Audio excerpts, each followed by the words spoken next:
Hello students. पिछले lecture में हमने आप लोगों को कक्षा 12 की बायोलॉजी के चैप्टर नंबर 2 पुष्पी पादपों के लैंगिक जनन के विषय में हमने अध्ययन कराया था, जिसमें हमने बताया था कि पुष्प के कितने भाग होते हैं। आज हम पुष्प के विभिन्न भागों के विषय में आप लोगों को विस्तृत रूप से वर्णन कराएंगे। देखिए बच्चों, क्या है पुष्प के भाग। पुष्प के मुख्यतः आप लोगों को पता होगा, पिछले लेक्चर में हमने बताया था, हिंट दिया था कि पुष्प के मुख्यतः कितने भाग होते हैं। 4 भाग होते हैं। कितने भाग होते हैं? 4 भाग होते हैं पुष्प के। पहला भाग होता है बाह्य दलपुंज, जिसको हम क्या कहते हैं? कैलिक्स कहते हैं। दूसरा भाग जो होता है दलपुंज होता है, जिसको हम क्या कहते हैं? करोला कहते हैं। तीसरा भाग जो होता है पुमंग होता है, जिसको हम क्या कहते हैं? एंड्रोसियम कहते हैं। चौथा भाग जो होता है जायांग कहते हैं, जिसको हम गाइनोसियम कहते हैं।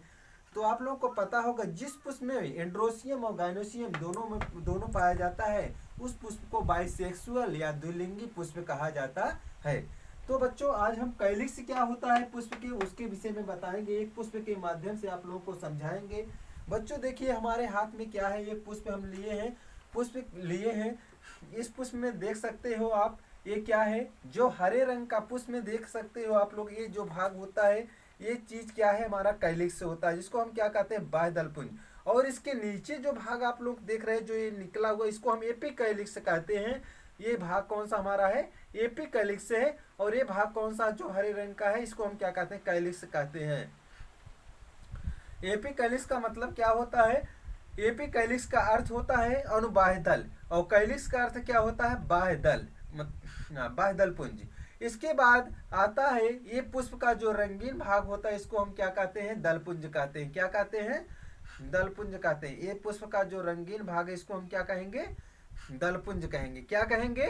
दलपुंज। ये पुष्प का जो रंगीन भाग होता है, इसको हम क्या कहते हैं? दलपुंज कहते हैं। इसके बाद देखिए बच्चों, ये हमारा पूरा जो पंखुड़ियां, पुष्प की जितनी पंखुड़ियां, ये सब क्या कहलाता है? ये हमारा दलपुंज कहलाता है।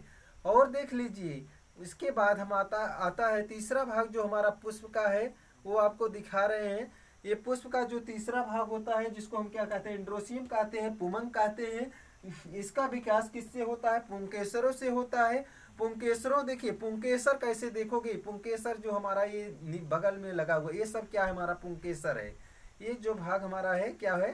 पुंकेसर है। ये सब चीज क्या है? ये सब पुंकेसर है।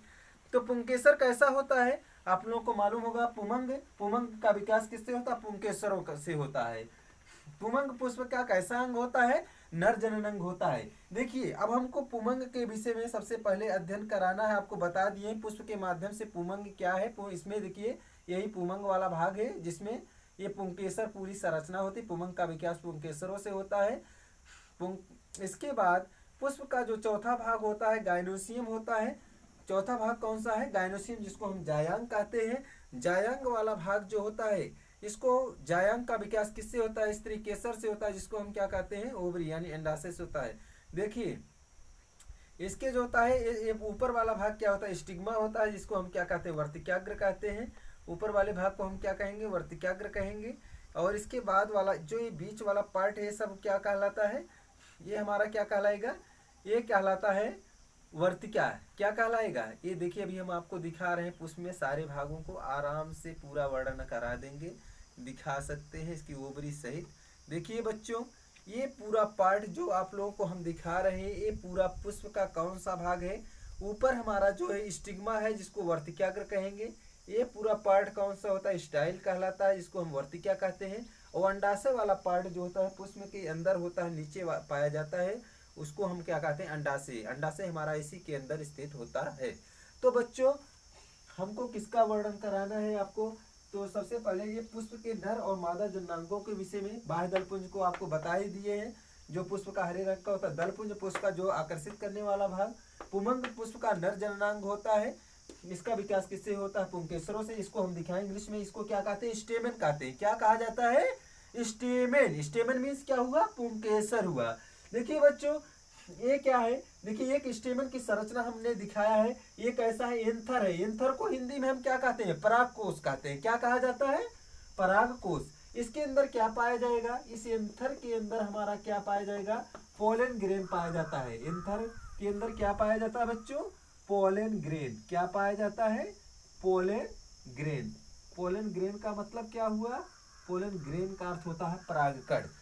हमारा एंथर कैसा होता है? बाइलोब्ड होता है। बाइलोब्ड मतलब दो भाग होते हैं। हमारे एंथर के दो भाग होते हैं, यानी बाइलोब्ड दो भाग होते हैं, जिसमें जो होता है प्रत्येक भाग में दो माइक्रोस्पोरेंजिया पाया जाता है, यानी दो लघु बीजाणुधानी पाई जाती है।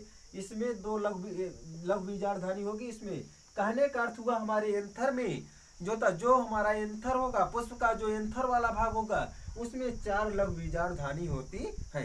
तो आपको हमने बताया स्टेमन यानी पुंकेसर। पुंकेसर क्या होता है? पुष्प का नर जननांग होता है, जिसका विकास पुंकेसरों से पुंग का विकास होता है। एक एंथर हुआ जिसको हम परागकोश कहते हैं। दूसरा कौन सा हुआ? कनेक्टिव टिश्यू हुआ जिसको संयोजी ऊतक कहते हैं। और तीसरा भाग जो होता है फिलामेंट, जिसको हम क्या कहते हैं? पूतंत्र। यानी पूतंत्र जब परागकोश से संयोजी ऊतकों के द्वारा जुड़ता है तो हमारे किस भाग का निर्माण होता है? पुमंग का निर्माण होता है। किसका निर्माण होगा? स्टेमेन का। किसका निर्माण होगा? स्टेमेन यानी पुंकेसर का। और एक पुंकेसर या एक से अधिक पुंकेसर मिल करके किसका निर्माण करेंगे? पुमंग का।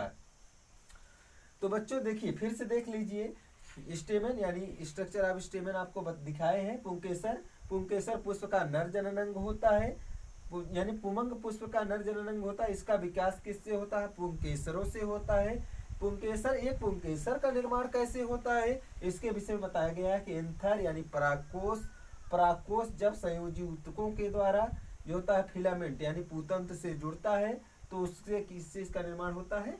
स्टेमन का निर्माण होगा। और एक या एक से अधिक स्टेमन मिल करके किसका निर्माण करेंगे? पुमंग का निर्माण करते हैं।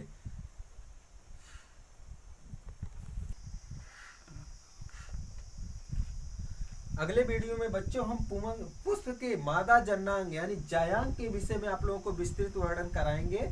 जो है आप लोग हमारी वीडियो को लगातार देखते रहिए। बच्चों हमारी वीडियो आप लोगों को पसंद आई होगी तो हमें कमेंट करके जरूर बताइएगा।